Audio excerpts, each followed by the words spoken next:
Welcome, ladies and gentlemen, to the special edition of Straight Shooter with yours truly, Stephen A.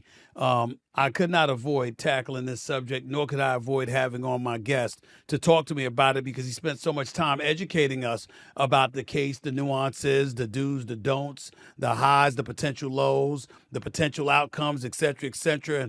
And we have him to thank for it tremendously. So I'm talking about legal analyst extraordinaire for ESPN and ABC. The one and only Ryan Smith is with me right now. What's up, Ryan? How are you, man? How's everything?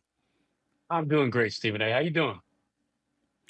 I'm doing great. Well, first of all, we're both doing better than Diddy. How about that? Let's get that out of the way. We're both doing better than P. Diddy A lot of people are because doing better than a Diddy. federal judge, Yeah. a federal judge sentenced Sean Diddy Combs to 4 years and 2 months in prison this past Friday afternoon, telling the disgraced music mogul, and I'm reading from CNN right here, that his crimes were serious, but there is light at the end of the tunnel for him. It goes on to say Combs has been jailed in a federal detention facility in Brooklyn, New York since his arrest last September and was facing up to 10 years in prison for each of the 2 counts of transportation to engage in prostitution he was found guilty of in July. He was also convicted of transporting 2 of his former girlfriends to have sex with paid male escorts at drug-fueled nights called freak-offs or hotel nights. In the end, here's what it comes down to: 4 months, 4 years rather, 2 months in prison. How did you feel about the decision? Were you surprised that was it too light, too lenient? Was it excessive? What was it, Ryan? Thought it was just right. And here's why on a couple different levels. First, prosecutors asked for double digit years in prison. So when you think about it, he got about half that, which is not bad. Diddy's people asked for 14 months. Now, keep in mind, Stephen A., he's already been in jail for about 12 months. So that would basically be like asking time served. Basically, his lawyers were saying, hey, let him walk free in a month or so after the sentencing. That was never going to happen. I think what happened here is the judge even talked about the sentencing guidelines, which he's somewhat bound to, but he does have discretion to exceed or go lower them. He said the sentencing guidelines were around 70 months or so, but decided to give him 50. And I think that's not a bad result for Diddy. I think when you look at it, prosecutors asking for double digit years and you end up with 5. And because he's already served 12 or so, he's really looking at 38 months or so. That's not bad for what he was potentially facing. And Stephen A., I always like to look at this and take the 30,000-foot view. Remember a couple of months ago, we were talking about RICO charges, that we were talking about Yep. 20, 30 years in prison, a lifetime in prison. Now he's got a couple more years, and then after that, a couple years of house arrest. That is not a bad result. Now, the reason why he's probably mad, his lawyers are going to appeal, because you want to see if you can get that even lower. That's what everybody does. But when you think about it from where he was a couple months ago to where he is now, that is not a bad result at all. Okay, what about those that are looking at it, Ryan Smith, and they're like, this is utterly ridiculous, man. The guy, it was consensual. The women agreed, and they're adults, etc. Why is he even facing all of this? What about those who are making that argument? Because there are those that were sitting outside the jail, outside, the courtroom and what have you, and they were making such proclamations. What level of validity gets attached to that? I will case back and say, yeah, he was acquitted of many of those charges. But what he was convicted of was transportation for prostitution. And you know what? That evidence was crystal clear. It was crystal clear that people were making calls and saying, hey, you go from this state to this state to engage in prostitution. Go from this state to this state to do that. That's a clear that's a clear violation of the law. That's exactly what prosecutors charged them of. That carried certain penalties. And for everybody, and look, I understand how people think, well, he wasn't convicted of the top charges. They're trying to get him somehow. I would just back that up and say this.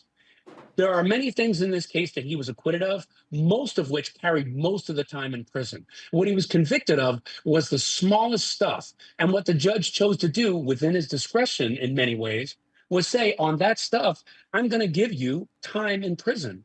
And so for me, I understand how people think, well, he didn't get off, he didn't get convicted on some of the heaviest stuff, so he should get off.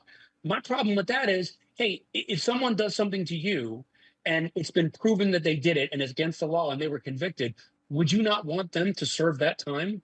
That's exactly what Diddy is doing right here. This is exactly why we have many of these laws in place. We don't want that kind of behavior. And the judge is sending the message of, hey, just because it's a lower count doesn't mean I'm just going to throw it out, because it was something he did, it was wrong, and it was against the law. Based on your experience, your knowledge, if the Southern District of New York knew that this would be the outcome, what's the likelihood that they would have went through all of this to get him in prison? Oh, that's a great question. I think they still would have done it. And I think they would have done it because they're testing out a theory that they believed worked in other cases, like the R. Kelly case. And they thought that a jurisdiction and a jury would look at that and say, we can make the same connection here. And for them, it was about making the greater point. It was about making the point of holding power accountable. So for them, to get a conviction here was the payoff. And they thought because they got a conviction in the R. Kelly, and because a conviction was secured in the R. Kelly case, not them, that they thought they could do that kind of thing here. That didn't work out. I do think for them, there is some value in getting a conviction on some of the counts because it sends the message to everybody else who might be in a situation like this, who might want to do things like free costs, who might want to take advantage of other people to say, we are coming for you. And I think that's a powerful statement. Do I think it worked out the way they wanted it to work out? Far from that. But do I think it still has some value to them and still makes them want to pursue cases like this? I do. I think they're looking at this and saying, we got something here. Let's build on it and see what we can do for other people in power, because their goal is to make sure that they're protecting the citizens of their state as they see it. The judge, however, also said, Ryan Smith, that he obviously, with the conviction, he was convicted of transporting two of his former girlfriends to have sex with paid male escorts at drug fueled nights called freaks or freak offs or hotel nights. But the Yep. judge alluded to his violence against women. And I'm saying to myself, was that a part of the charges that were leveled against him? Was that what he was convicted of? Because I don't recall that being the case. You bring up a great point. And you bring up right there, you're giving one of the defense's arguments on appeal. They're going to argue that the judge was being a 13th juror here. And here's why. He was convicted on the he was convicted on the transportation for prostitution. He was not convicted on the coercion for sexual conduct. He was not convicted on racketeering. But the judge, I thought, made it interesting when he started bringing up statements about Jane and how Diddy's conduct was relevant to all of this in the sentence and how Diddy coerced her into these different situations. And that is part of what he wasn't convicted of. So naturally, the defense looks at that and says, oh, whoa, whoa, whoa, whoa, whoa. Part of this sentence that you're given here is based on something that he wasn't convicted on, and you cannot do that. Now, what the prosecution is going to argue in all of that is say, A, the judge has discretion in what he wants to do. B, the judge is making statements about what he believes is all part of this situation. He mentioned that Diddy was no ordinary John.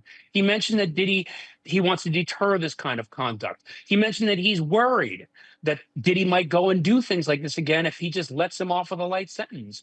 And all of this is part of the argument that the judge was sharing with the court to try to suss out for everybody why he came to this sentence. So for the defense, it's going to be like, hey, I saw those words you said, and you know what that means? That means you're trying to loop some of this stuff in that he wasn't convicted on, and that's what we're going to argue on appeal. But the prosecution is saying he has this discretion. So it's going to be interesting how that plays out in front of the appeals court. But I do think judges have a lot of discretion in stuff like this. So even though he made those statements, I don't know if that's going to be enough to get an appeals court to say, let's lighten this, let's remand this sentence or send it back down. He's got to do it again because he looped in this stuff that was not part of the conviction.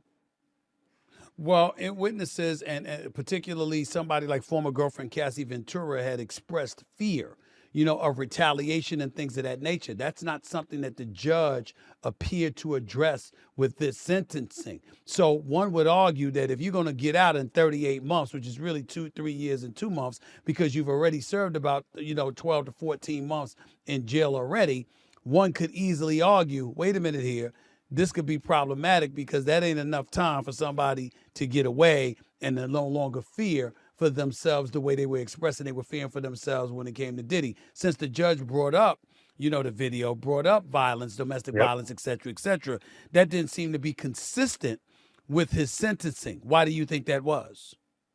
I would think that in some ways it was consistent because here's the thing. He's going to spend his 38 months in jail because he got the time served. Then after that, he's got 5 years of house arrest where his movements, things like that, his ability to travel are severely limited. So now we're talking about what, 8 or 9 years where he's going to be very limited in the things he can do. After that, what happens? that you're right. There's always a chance that he could try to retaliate against somebody. But the judge is banking on this idea of deterrence. He's banking on, hey, you're going to be sitting in prison for a bunch of years, and then you're going to be on house arrest. Your life is going to change over the next decade. And you're going to, after all that time, try to get back at the people that you thought sent you there? I don't think so. And I think that's what's being said. Now, the other part of that is you could say, well, maybe he should have gotten more time. But then I could still make the same argument. Okay, now after 15 years, is he going to come out and still try to get back at somebody? I think the judge is looking at this case and saying, we didn't get a big enough conviction to justify keeping him in prison for 10, 15 some years. I think what he's trying to do, and what a lot of judges do, is they try to hand down a sentence that is somewhere in the middle so that it can't be overturned, so that there's a hard time for the appeals court to say something was seriously wrong here, and then let that stand. And then at the end of that point, if Diddy decides to do something as crazy as go out and try to get retaliation against Cassie and others, then he will not have learned his lesson and the law will hold him accountable. But I think the judge is looking at this and saying that's a lot of time to be holding the grudge. And it's also a lot of time to be sitting restricted either in prison or at home to want to go out and do something again that could land you back in prison. Right. Now, forgive my ignorance in asking this question, and I want to state for the No. record, this has nothing to do with me. I would never do something like this. If you would never do something like this, most people wouldn't do something like this. But just so we want to look out for people, Ryan Smith. We want to look out for the people Okay. out there, the average person out there. So if you got a girl that you're messing with, right, and you decide that you know what, you want to be loose and what have you, and you don't mind her having sex with somebody else. And let's say, for example, you do something as simplistic as paying for a flight for her to go meet that other individual so they can hook up. That you can get convicted for that. Is that? Yes. I mean, is it as simple as that? Yes. And I'm telling people right now, Wow. don't do that. It's transportation across Don't do state that. lines, Stephen A. They don't, this is what I want people to understand. This is what governments want to stop. First of all, prostitution for them is illegal. Now, are they going after everybody who's engaging in prostitution? No. But I always tell people, because people will be like, you know what? That's not such a serious crime. People won't go after you, whatever. I say with all crimes, why are you putting yourself in harm's way? That's number one, because you never know what could happen. The second thing is what prosecutors, governments, states really want to avoid is becoming a state known for, hey, if you want to transport prostitutes into our state and do all kinds of illicit activities, go ahead and do it because we're not going to do anything about it. That's what they want to avoid. So when you talk about the situation you described, the reason I think people need to watch out for stuff like that is because states are trying to stop. They don't want people bringing illegal contact into their state. So for me, what prosecutors were trying to do, obviously, Stephen A., when they bought these charges, they were hoping to get them on the top stuff. But the lesser stuff was still significant because it was this idea that you can run an enterprise, hang out here, and just fly. You could do whatever you want, and the laws of our state don't matter. And that is a message that this state wanted to send, especially with a high-profile individual like Diddy. You can almost look at it another way, Stephen A., and you could say, everybody knew that Diddy was doing this kind of stuff. And yet he's doing it right under the law, and it doesn't matter. That's why we got to hold it accountable. We got to send that message. And so, yeah, I don't think they're going to bring a case against any random Joe out there who's doing something with his girlfriend. But I think in many ways, it doesn't mean that if they get you on other stuff or if they get you on something bigger, now this is another one of those charges. And I think people sometimes don't realize, even though it's not something they're actively prosecuting on, that because it's a law on the books, it doesn't mean it's a law that's meant to be broken. So if Diddy, the video of him hitting Cassie Ventura, dragging her in a hotel hallway, kicking her and all of that, if that video isn't out, the likelihood is that he's not experiencing this sentencing as we speak. Is that possible?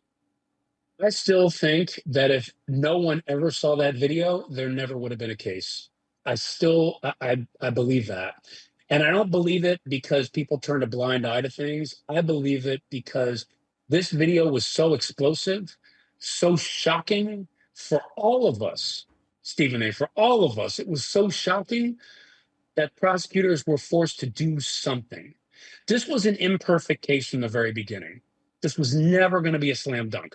Getting RICO convictions, extremely difficult, so complicated, hard to explain to juries. And then in this case, you're not talking about a mobster.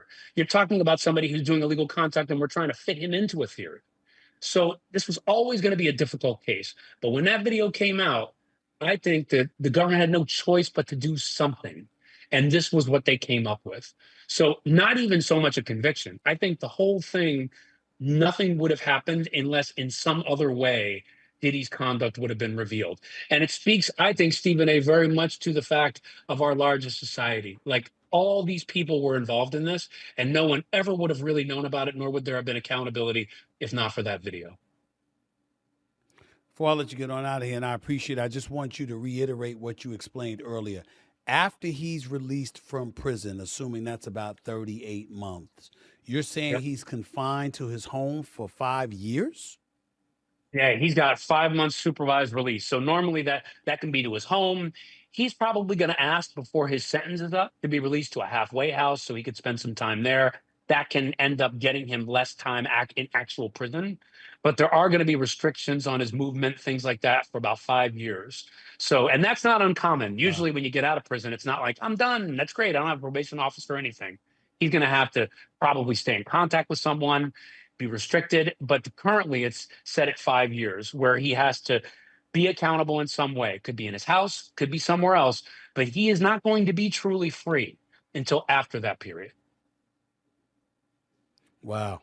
Legal analyst, the one and only Ryan Smith right here with Stephen A. Straight Shooter with Stephen A. Appreciate you, my man. Thank you so much. And thank for the great work you did for me covering this trial. I really, really appreciate it, my man. Thank you so much.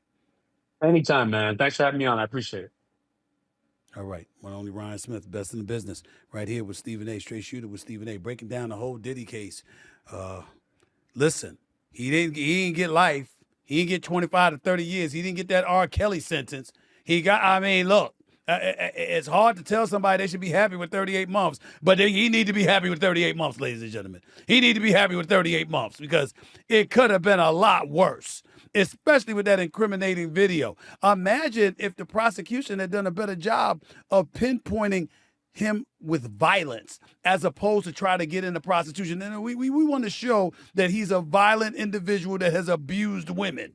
What if that was the case against him instead of, prostitution or transportation of prostitution? Man, listen, that's all I can tell y'all. That's all.